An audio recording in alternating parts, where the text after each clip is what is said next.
Welcome to my vlog. ಇವತ್ತು ಭಾನುವಾರ. ಇವತ್ತು ಬೆಳಗ್ಗೆ ಲೇಟಾಗೇ ಎದ್ದೆ, ಯಾಕಂದರೆ ಇವತ್ತು ಆರಾಮಾಗಿ ಮಾಡ್ಕೊಳ್ಳೋಣ, ಸ್ವಲ್ಪ ಲೇಟಾಗೇ ದಿನ ಶುರು ಮಾಡೋಣ ಅಂತ ನನಗೆ ಅನ್ನಿಸ್ತು. ಹಾಗಾಗಿ ಬೆಳಗ್ಗೆ ಎದ್ದು ನಿನ್ನೆ ಮಾಡಿದ್ದಂಥ ಚಿಕನ್ನ ಚೆನ್ನಾಗಿ ರೋಸ್ಟ್ ಮಾಡಿ ಇಡ್ತಾಯಿದ್ದೀನಿ, ಯಾಕಂದರೆ ಹುಳಿ ಆಗಬಾರ್ದು ಅಂತ. ಫುಲ್ ಗ್ರೇವಿ ಎಲ್ಲ ಸೀದೋಗ್ಬಿಟ್ಟು ಚಿಕನ್ ಮಾತ್ರ ಉಳ್ಕೊಂತು, ತುಂಬ ಚೆನ್ನಾಗಿತ್ತು. ಹಾಗೆ ಹುಚ್ಚೆಳ್ಳು ತಂದಿದ್ದೆ, ಅದನ್ನ ಹುರಿದು ಇಟ್ಟಿರಲಿಲ್ಲ, ಹುರಿಯೋಣ ಅಂದ್ಕೊಂಡು ಸುಮ್ಮನೆ ಆಗಿಬಿಟ್ಟಿದ್ದೆ. ಅದು ಹುಳ ಬರೋ ಥರ ಇತ್ತು, ಅದಕ್ಕೆ ಹುರಿದ್ಬಿಡೋಣ ಇವಾಗಲೇ ಸ್ಟಾರ್ಟಿಂಗ್ ಸ್ಟೇಜಲ್ಲಿ ಅಂತ ಹುರಿದ್ಬಿಟ್ಟು ಒಂದು ಡಬ್ಬಿಗೆ ಹಾಕಿ ಇಡ್ತಾ ಇದ್ದೀನಿ.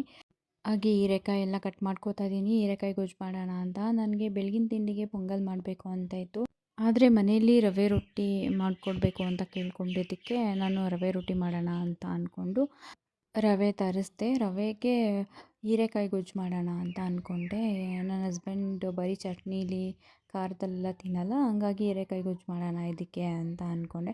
ಒಬ್ರಿಗೊಂಥರ ಮಾಡೋದು ಬೇಡ, ಎಲ್ಲರಿಗೂ ಒಂದೇ ಮಾಡೋಣ ಅಂತ ಅನ್ನೋ ಉದ್ದೇಶದಿಂದ ನಾನು ಏನು ಮಾಡಿದೆ, ರವೆನ ನೆನೆ ಹಾಕಿದೆ.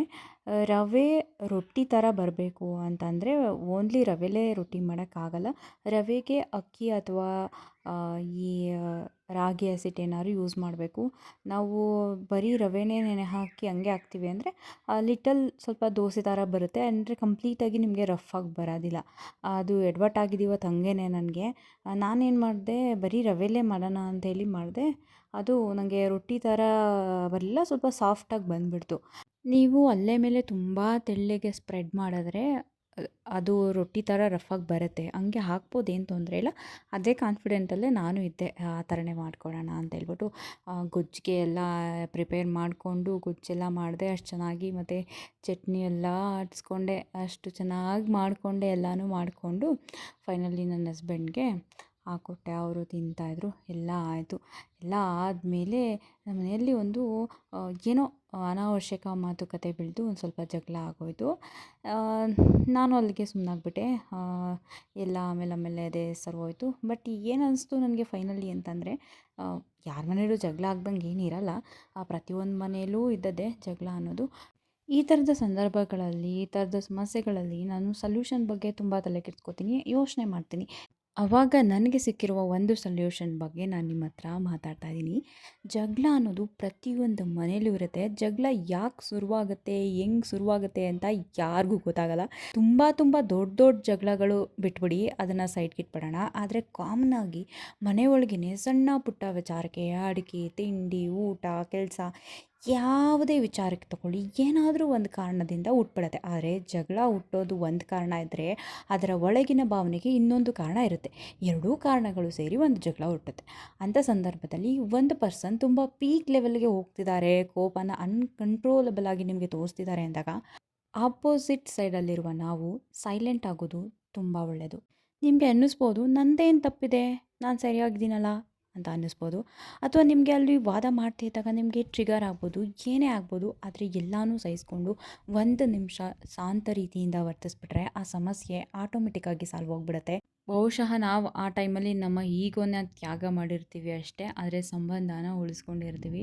ಇದು ತುಂಬ ಇಂಪಾರ್ಟೆಂಟ್. ಇದು ಎಲ್ಲ ಸಂಬಂಧಗಳಿಗೂ ಅನ್ವಯಿಸುತ್ತೆ. ಗಂಡ ಹೆಂಡತಿ ಸಂಬಂಧ, ಅಥವಾ ಅಕ್ಕ ತಂಗಿರ ಸಂಬಂಧ, ತಾಯಿ ಮಗಳ ಸಂಬಂಧ, ತಂದೆ ಮಗನ ಸಂಬಂಧ, ಯಾವುದೇ ಸಂಬಂಧ ಆಗಿರ್ಬೋದು. ಎಲ್ಲ ಸಂಬಂಧಕ್ಕೂ ಈ ಒಂದು ಫಾರ್ಮುಲಾ ಅಪ್ಲೈ ಆಗುತ್ತೆ. ಹಂಗಾಗಿ ಒಂದು ಸೈಡ್ ಏನಾದರೂ ಪೀಕಲ್ಲಿದ್ದರೆ ಇನ್ನೊಂದು ಸೈಡು ಕಾಮ್ ಆಗಿಬಿಡ್ಬೇಕು. ನನ್ನ ವೈವಾಹಿಕ ಜೀವನ ಶುರುವಾಗುವ ಮುನ್ನ ನಾನು ಹಾಗೆ ಇದ್ದೆ. ನಾನಂತೂ ಸಿಕ್ಕಾಪಟ್ಟೆ ಅರ್ಚಾಡ್ತಿದ್ದೆ, ಸಿಕ್ಕಾಪಟ್ಟೆ ಕೂಗಾಡ್ತಿದ್ದೆ, ಸಿಕ್ಕಾಪಟ್ಟೆ ಕೋಪ ಮಾಡ್ಕೋತಾ ಇದ್ದೆ. ನನ್ನ ತಮ್ಮನ ಜೊತೆ, ನನ್ನ ತಂಗಿರ ಜೊತೆ, ನನ್ನ ತಾಯಿ ಜೊತೆ ಜಗಳ ಆಡ್ಬಿಟ್ಟಿರ್ತಾಯಿದ್ದೆ. ಆಮೇಲೆ ನನಗೆ ಮದುವೆ ಆದಮೇಲೆ ಎಕ್ಸ್ಪೀರಿಯನ್ಸ್ ಆಯಿತು. ಒಂಥರ ದೇವರು ಪಾಠ ಕಲಿಸ್ದಂಗೆ, ನೀನು ಕೋಪ ತೋರಿಸೋದಲ್ಲ, ನಿನಗಿಂತ ರಪ್ಪ ಕೋಪ ತೋರಿಸೋರು ಇದ್ದಾರೆ ಅಂತ ತೋರಿಸ್ದಂಗೆ. ಆಮೇಲೆ ನಾನು ಕಲ್ತಿದ್ದು ಆಟೋಮೆಟಿಕ್ಲಿ, ಹೌದಪ್ಪ, ನಾವು ಈ ಟೈಮಲ್ಲಿ ನಾವೇನು ಕಡಿಮೆ ಅಂತ ಕೋಪ ತೋರ್ಸೋಕೆ ಹೋದರೆ ಏನೂ ಉಳ್ಕೊಳ್ಳಲ್ಲ, ಯಾವ ಸಂಬಂಧನೂ ಉಳ್ಕೊಳ್ಳಲ್ಲ. ಬಹುಶಃ ನಾವು ತುಂಬ ಲಾಸ್ ಆಗ್ತೀವೇ ಹೊರತು ಇನ್ನೇನು ನಮ್ಗೆ ಲಾಭ ಇಲ್ಲ ಇದರಲ್ಲಿ ಅಂತ ನನಗೆ ಅರ್ಥ ಆದಮೇಲೆ ನಾನು ಕಲಿತಂಥ ಪಾಠ ಇದು.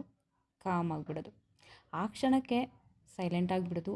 ಆಮೇಲೆ ಬಹುಶಃ ನಿಮ್ಮದೇ ರೈಟ್ ಇದ್ದು ಅವ್ರದ್ದೇ ತಪ್ಪಿದರೆ ಅವರು ಕೂಲ್ ಆದಮೇಲೆ, ಕಾಮ್ ಆದಮೇಲೆ ಅವ್ರಿಗೆ ಯಾವ ರೀತಿ ನೀವು ತಿಳಿಸಿ ಹೇಳಬೇಕೋ ಹಾಗೆ ತಿಳಿಸಿ ಹೇಳಿದರೆ ಆಯಿತು. ಯಾವಾಗ್ಲೂ ನಾವು ಯಾರ ಹತ್ರ ಹೆಂಗೆ ಮಾತಾಡ್ತೀವಿ, ಯಾವ ಟೋನಲ್ಲಿ ನಾವು ಕಮ್ಯುನಿಕೇಟ್ ಮಾಡ್ತೀವಿ ಅನ್ನೋದು ಕೂಡ ಇಂಪಾರ್ಟೆಂಟ್ ಆಗುತ್ತೆ. ಮತ್ತು ಆ ಕಮ್ಯುನಿಕೇಟ್ ಮಾಡುವಂಥ ವಿಷಯ ಯಾವ ಸಂದರ್ಭದಲ್ಲಿ ನಾವು ಪ್ರಸ್ತಾಪ ಮಾಡಿ ಮಾತಾಡ್ತಿದ್ದೀವಿ ಅನ್ನೋದು ಕೂಡ ಮ್ಯಾಟ್ರ್ ಆಗುತ್ತೆ. ಬಹುಶಃ ಸಂಬಂಧಗಳಲ್ಲಿ ಇದೆಲ್ಲದರ ಬುದ್ಧಿವಂತಿಕೆಯನ್ನು ತೋರಿಸ್ಬೇಕು, ತೋರಿಸಿದ್ರೆ ಮಾತ್ರ ವರ್ಕ್ ಆಗೋದು ಅನ್ನೋದು ನನ್ನ ಅಭಿಪ್ರಾಯ. ಹಾಗೆ ಜಗಳವಿಲ್ಲದ ಮನೆ ನಿಮಗೆ ಇಡೀ ಪ್ರಪಂಚದಲ್ಲಿ ಎಲ್ಲೂ ಸಿಗೋದಿಲ್ಲ.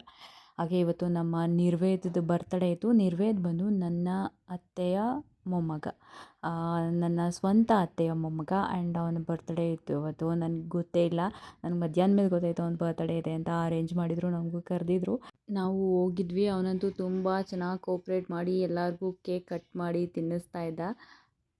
ಕೊನೆಯವರೆಗೂ ತುಂಬ ಎಕ್ಸೈಟ್ ಆಗಿದ್ದ. ತುಂಬ ಚೆನ್ನಾಗಿ ಅವ್ನ ಬರ್ತ್ಡೇ ಆಚರಣೆ ಮಾಡಿಕೊಂಡ. ನನಗಂತೂ ಖುಷಿ ಆಯಿತು ಅವ್ನು ನೋಡಿ.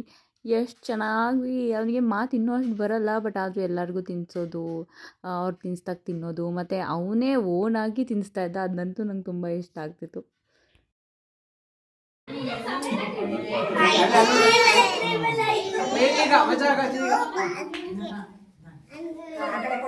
ನಮಗೆಲ್ಲ ಅವರು ಚಿಕನ್ ಪಲಾವ್ ಮತ್ತು ಈ ಚಿಕನ್ ಗ್ರೇವಿ ಅರೇಂಜ್ ಮಾಡಿದರು. ನಾನಂತೂ ಈ ನೈಟ್ ಟೈಮಲ್ಲಿ ಇಷ್ಟೊಂದು ಹೆವಿ ಕ್ಯಾಲೋರೀಸ್ ಫುಡ್ ತಿನ್ನೋದು ಕಡಿಮೆ ಮಾಡಿಬಿಟ್ಟಿದ್ದೀನಿ.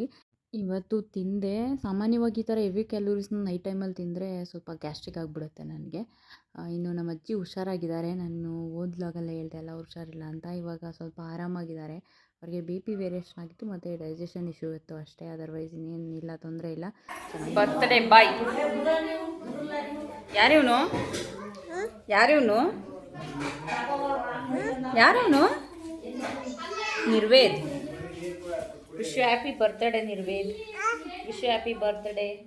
ಥ್ಯಾಂಕ್ಸ್ ಅಳು, ಥ್ಯಾಂಕ್ಸ್ ಅನ್ನು. ಹಾಂ, ಥ್ಯಾಂಕ್ಸಾ? ಥ್ಯಾಂಕ್ಸಾ? ಥ್ಯಾಂಕ್ಸ್ ಅನ್ನು.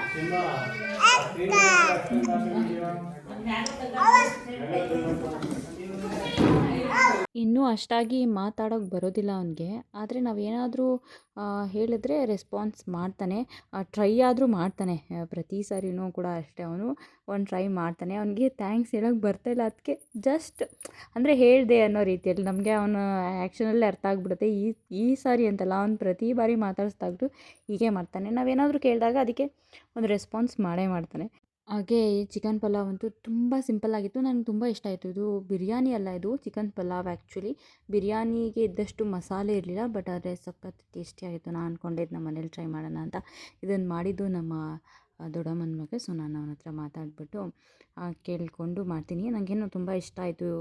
ಚಿಕನ್ ಪಲಾವ್ ಲೈಕ್ ಅದು ಬಿರಿಯಾನಿ ಇಲ್ಲ, ಬಿರಿಯಾನಿಗೆ ಮಸಾಲೆ ಜಾಸ್ತಿ ಇರುತ್ತೆ, ಗೊತ್ತಾಗ್ಬಿಡುತ್ತೆ. ಇದು ಪಲಾವ್ ಥರ ತುಂಬ ಲೈಟಾಗಿತ್ತು, ತುಂಬ ಚೆನ್ನಾಗಿತ್ತು. ಆದರೆ ನನಗೆ ತಿಂದಾದ್ಮೇಲೆ ಸ್ವಲ್ಪ ಗ್ಯಾಸ್ಟ್ರಿಕ್ ಥರ ಆಯಿತು. 1 ಅವರ್ ಆದರೂ ವಾಕಿಂಗ್ ಮಾಡೋಣ ಅಂತ ಅಂದ್ಬಿಟ್ಟು 1 ಅವರ್ ಬಿಡ್ದಂಗೆ ವಾಕಿಂಗ್ ಮಾಡಿದೆ. ನನ್ನ ಹಸ್ಬೆಂಡ್ ಬರೋಕ್ಕೆ ತಯಾರಿಲ್ಲ, ಆದರೂ ಬಿಡಲಿಲ್ಲ. ಇಲ್ಲ 1 ಅವರ್ ಆದರೂ ಸುತ್ತಾಡಬೇಕು ಅಂತ ಮೋಟಿವೇಟ್ ಮಾಡಿ 1 ಅವರ್ ವಾಕ್ ಮಾಡಿದ್ವಿ. ಒಂದು 9 ಗಂಟೆಯಿಂದ 10 ಗಂಟೆವರೆಗೂ ವಾಕ್ ಮಾಡಿದ್ವಿ. ಈ ದಿನ ನಾನು ಇಲ್ಲಿಗೆ ಏನು ಮಾಡ್ತೀನಿ, ಮತ್ತು ಸಿಹಿ ಮತ್ತು ಕಹಿ ತುಂಬಿದ ಈ ದಿನವನ್ನು ನಾನು ಶಿವಾರ್ಪಣಮಸ್ತು ಅನ್ನುತ್ತಾ ಶಿವನಿಗೆ ಅರ್ಪಣೆ ಮಾಡಿ ಈ ದಿನವನ್ನು ಇಲ್ಲಿಗೆ ಎಂಡ್ ಮಾಡ್ತಾಯಿದ್ದೀನಿ. ಯಾಕೆ ಈ ಥರ ನಾವು ಭಾವನೆ ತುಂಬಿ ಹೇಳಬೇಕು ಅಂತಂದರೆ, ಶಿವನಿಗೆ ಪ್ರತಿ ಕಹಿಯನ್ನು ನಾವು ಅರ್ಪಿಸಿದಾಗ ಅವನು ನಮಗೆ ಸಿಹಿಯನ್ನೇ ಕೊಡ್ತಾನೆ. ಯಾಕಂದರೆ ಓಹೋ ಇವಳು ಕಹಿ ಅನುಭವವನ್ನು ಕೊಟ್ಟರು ನನಗೇ ದೇವರೇ ಅಂದ್ಬಿಡ್ತಾಳೆ ಅಂದ್ಬಿಟ್ಟು ಸಿಹಿ ಕ್ಷಣಗಳನ್ನೇ ಕೊಡ್ತಾನೆ ಅಂತ. ಇದೊಂಥರ ಲಾಜಿಕ್ಕು. ನೀವು ಟ್ರೈ ಮಾಡಿ. ನಿಮ್ಗೇನಾದ್ರು ಅವತ್ತು ಪ್ರಾಬ್ಲಮ್ ಆಯಿತು ಅಂತಂದರೆ ಭಗವಂತನಿಗೆ ಹೇಳಿಬಿಡಿ, ಅಪ್ಪ ಈ ದಿನ ನಿನಗೆ ಅರ್ಪಣೆ ಅಂತ. ಅವ್ನು ಎದ್ರುಕೊಂಡು ಇನ್ನೊಂದು ದಿನ ನಿಮ್ಗೆ ಈ ಥರ ದಿನಗಳನ್ನೇ ಕೊಡಲ್ಲ. Thanks for watching.